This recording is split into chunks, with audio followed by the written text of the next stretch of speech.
Ayan naman si Edith Santos.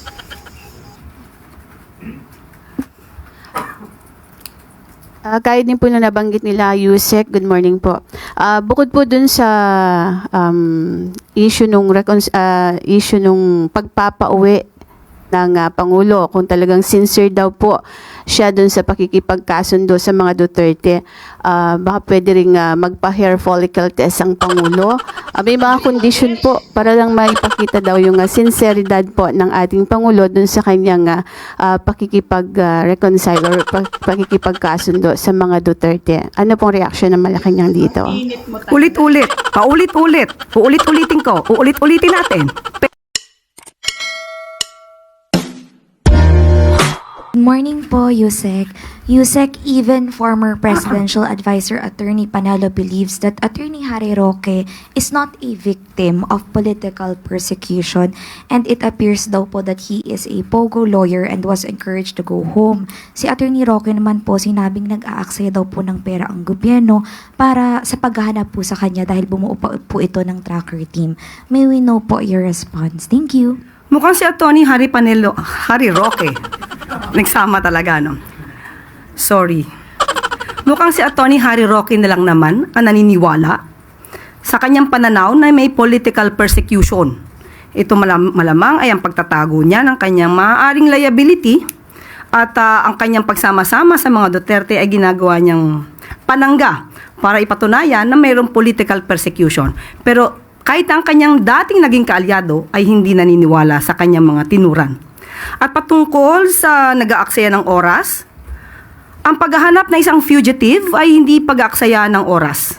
Kung siya ay concerned sa pondo ng bayan, dapat noong pang 2016.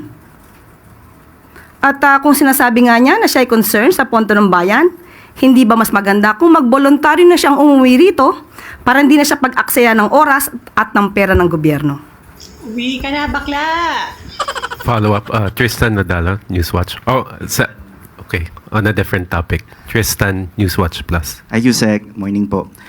Yung dun lang po sa reconciliation na nabanggit ni Pangulong Bongbong Marcos sa kanyang podcast, while maraming nag-welcome on this offer of the President, yung ibang political analysts believes that while unity is important, reconciliation should still be grounded on principles like truth, accountability, and respect for institutions. So parang how does Malacanang respond to concern that reconciliation may come at the expense of accountability? Lalo na po, for example, nahaharap din si Vice President Duterte sa impeachment trial.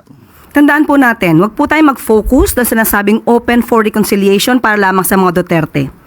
Maliwanag po ang sinabi ng Pangulo sa lahat ng tao na maaaring hindi kapareho ng kanyang paniniwala o ng prinsipyo o ng polisiya. Mas maganda kung lahat ng tao ay makakasundo niya para po sa taumbayan, para magkaroon na po ng tuloy-tuloy na pagtatrabaho para sa bansa.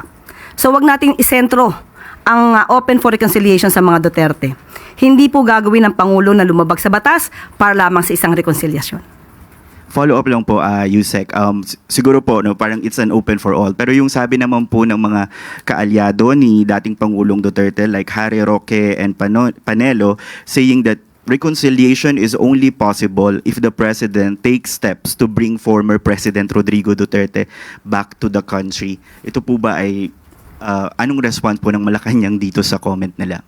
Tandaan po natin, hindi po magpapahawak sa leeg at hindi po magpapadikta ang Pangulo sa mali. Hindi po tatalikuran at babaliktarin ng Pangulo ang batas para lamang pagsilibihan ang personal na interes ng iilan.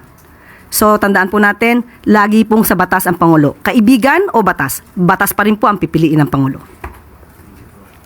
Eden Santos, Net25. Ako, ayan naman si Edith Santos.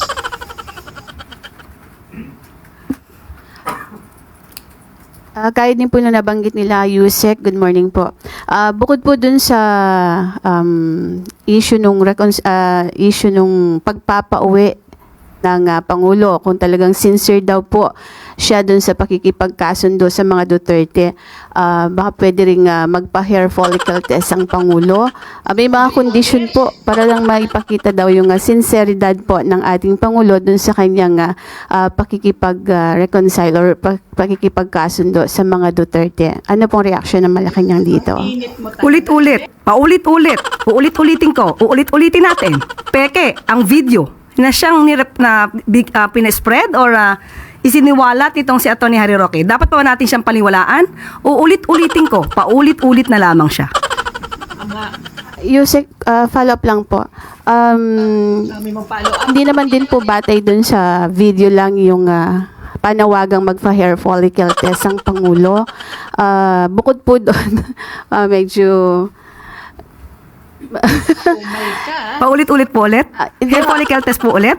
Ayun po yung ilan sa tingin nyo ba meron silang Init mo talaga. karapatang magbigay ng kondisyon kapalit nung sinasabi po ng Pangulo natin na para makipagkasundo? Ang pakikipagkasundo po ay para sa taong bayan, hindi para sa personal na interes ng iba. Alalahanin po natin, maliwanag, uulit-ulitin ko ang sinabi ng Pangulo, sa lahat ng tao, gusto niya pong makipagkasundo para magkaroon ng stability, magampanan ang dapat magampanan at hindi madiskaril ang trabaho ng gobyerno.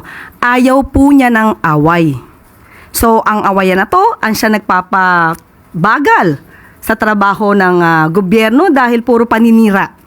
Puro fake news na natatanggap ng Pangulo.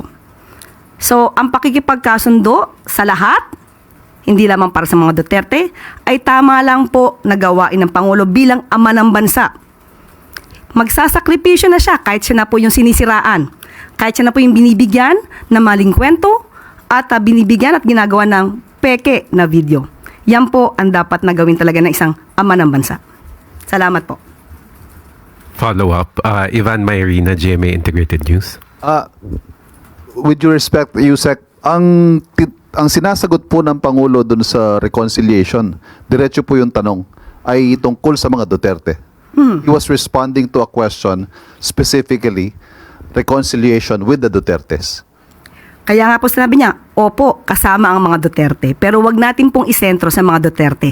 Dahil ang sinabi niyang sumunod ay gusto niya pong makipagkasundo sa lahat ng tao. Ito po yung sinabi niya. Ayaw ko ng gulo, gusto kong makasundo ang lahat ng tao. Mas maganda. So, kung isa pong parte ang pakikipagkasundo sa mga Duterte, maganda po yun.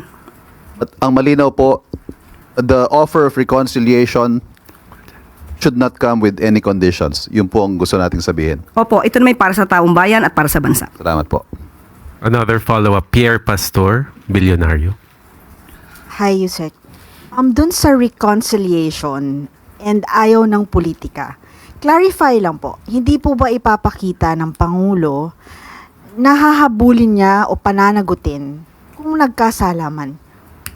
Nagsisimula... Yes, Okay, kasi go. medyo meron pong na makikipagbati ba at may ayaw ng politika kung talaga namang nagkasala. Dapat po ba, hindi po ba dapat ipakita ng Pangulo na hahabulin niya ang mga nagkasala? Nung sinabi at tinanong siya kung open siya for reconciliation, wala pong nabanggit na hindi niya ipapatupad ng batas. Wala pong nabanggit na magpapatawad siya kung may nagkasala. So ang reconciliation lamang po ay para hindi na magkaroon ng gulo. At para magkaroon nga po ng stability at matupad niya ang kanyang mga pangako sa bayan. Thank you. We have time for one more question. Alvin Baltazar, Radio Pilipinas.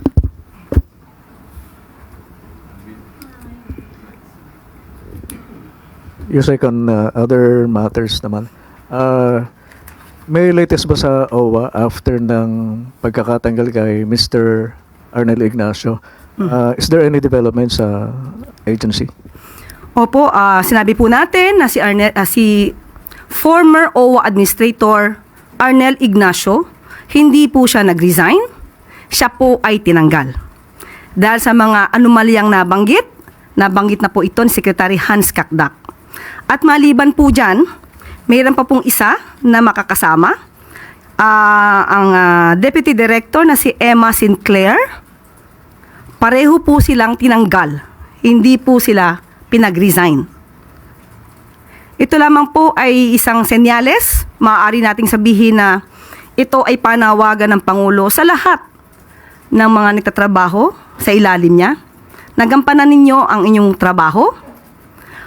Huwag tanggalin ang pangluloko o lokohan sa inyong pagtatrabaho dahil hindi po mangingimang Pangulong tanggalin kayo sa pwesto.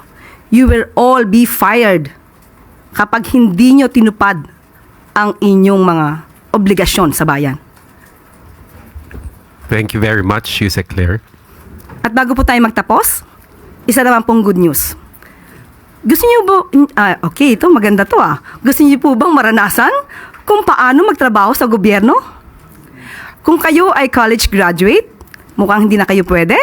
Overqualified. Mula 18 hanggang 25 taong gulang, mas lalong hindi.